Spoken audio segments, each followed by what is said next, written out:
Hello, everybody. I'm happy to be here speaking to you, even though it's via online feed. As you know, Frankfurt has been announced a Corona hotspot just yesterday evening, which made it impossible for me to travel to Frankfurt today.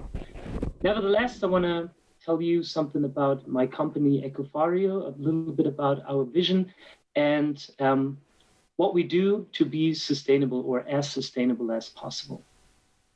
My presentation will be on microplastics, a pollutant for all global ecosystems, and why we definitely need to act upon this problem. First off, I want to show you some pictures that get you in the right plastic fighting mood. And I want to start with this one, which shows you a hawksbill turtle somewhere on a reef, wrapped in plastic, designated to most likely die because it's not able to feed or to swim freely. Next picture, a hawksbill turtle that has been caught in a ghost net, not able to swim on, not able to collect food, and of course it died. Here's a picture of a water flea, a Daphnia, the very baseline of our food chain, with its tummy full of microplastic particles that you see in orange here. Next picture, a whale on the coast of Scotland, stranded with about 100 kilograms of plastic in its tummy. Of course, that might have been the reason the whale died. Next picture, which I like very much, even though it's disgusting as a fact, that's an albatross, a species which is almost extinct, feeding its chick with a mixture of plastics and fish. And of course, the chick cannot differentiate between plastic and fish. And the final solution to this is that nowadays, a whole lot of these chicks die not making 1 second of airtime because their bellies are full of plastics and they just starve because they cannot digest these plastics, of course. Here's a picture taken off the coast of Ireland in the Atlantic. Shallow waters, all full of microplastics or bigger plastic particles.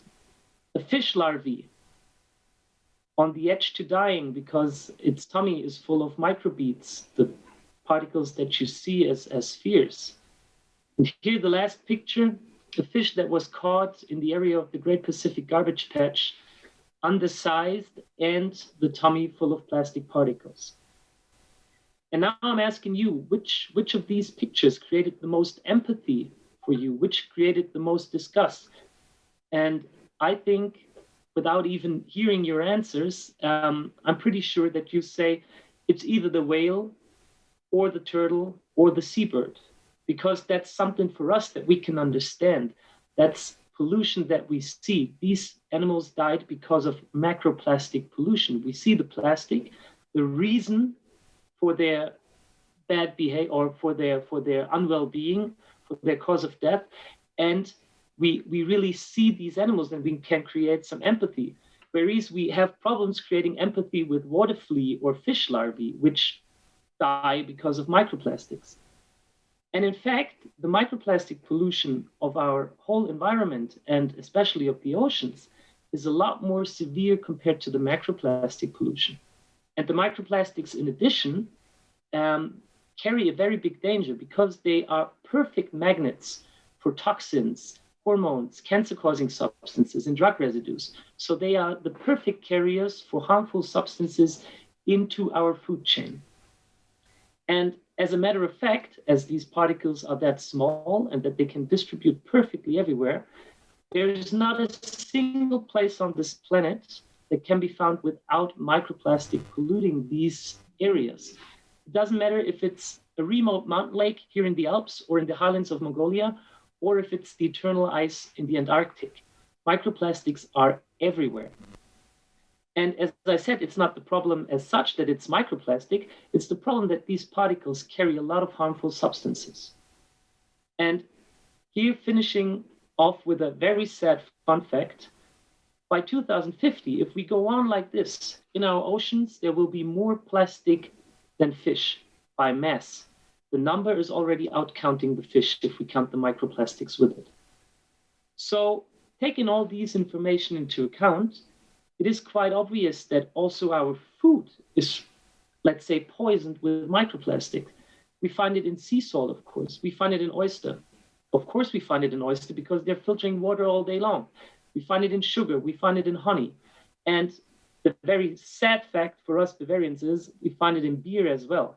And that got the Bavarian politicians to act very quickly on the microplastic problem. So as microplastic is polluting our daily life and especially our food, it is also not a special news that each and everyone is consuming about 5 grams of microplastics per week. That's the weight of a credit card, just by eating, drinking, and breathing. And no matter what the science now says, that can't be healthy. And the problem is, when it comes to science, we know microplastics only since like 5 to 7 years, and that our food is being polluted with microplastics and the environment especially. So we do not have solid data on the negative impact of microplastics on our human body or on our ecosystem. All we know is that these particles carry those harmful substances where we have a lot of data and know that it's harmful to the ecosystems and to our human health as well. So now looking at the pathways of plastics as such, and microplastics in special, into the oceans, which are, of course, the final collecting bin for most of the rubbish that humanity creates, we see that there's numerous possibilities that plastics can end up in the ocean. But when we look closer, we see that especially plastic particles that find their way into our effluents, industrial or daily effluents, household effluents, that those account to the majority of plastics that can be found in the oceans, of microplastics that can be found in the oceans. And this fact becomes absolutely clear when we look at the consumption of the microplastics that we find. So the biggest fraction goes to the synthetic textile fibers, which are generated during washing our clothes. So they get into our sewages over the washing machines. We have car tire abrasion and city dust. These particles are getting washed into the sewers and into the wastewater by daily rain, of course. Road markings as well. Marine coatings, that's stuff that's falling off ships' coatings. Personal care products.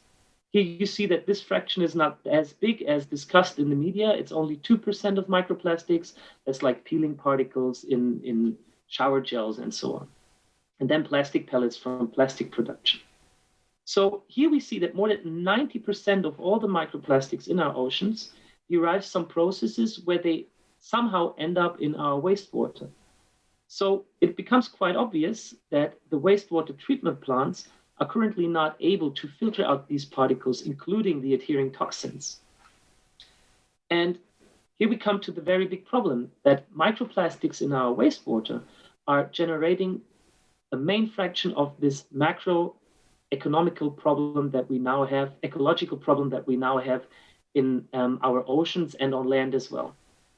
So what happens is we wash these particles into our effluents, into our wastewater, and they end up in the sewer. And in the sewer, there's not just water and feces, there's also a lot of toxins, hormones, drug residues, other cancer-causing substances, stuff from hospitals, stuff from industrial enterprises, and so on.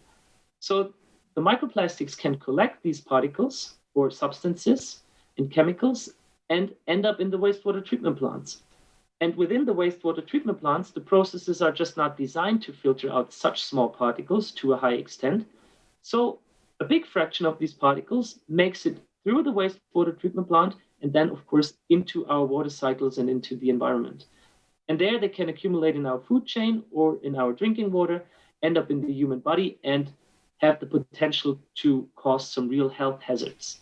For example, particle agglomeration in human tissue or transporting hormones or other substances.